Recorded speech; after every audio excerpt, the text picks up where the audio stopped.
ஒரு அடர்ந்த காடு. அதில் ஒரு சிங்கம் ஒன்று வாழ்ந்து வந்தது. அது மிகவும் வலுவானது மற்றும் வேட்டையில் சிறந்தது. அதே காட்டில் ஒரு காட்டுக்கோழி வசித்து வந்தது. காட்டுக்கோழி சின்னதாக இருந்தாலும் புத்தியில் முன்னோடி.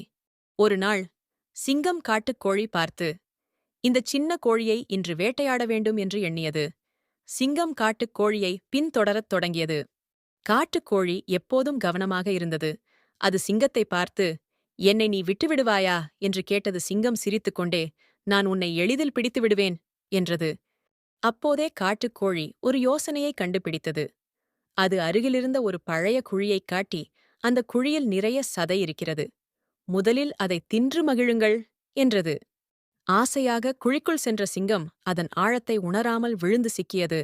காட்டுக்கோழி வெளியே நின்று சிரித்துக்கொண்டு, புத்தியில்லாமல் பசி எதுவும் நீங்காது என்று கூறியது. அந்த நாளிலிருந்து சிங்கம் அதன் ஆணவத்தை திருத்திக் கொண்டது.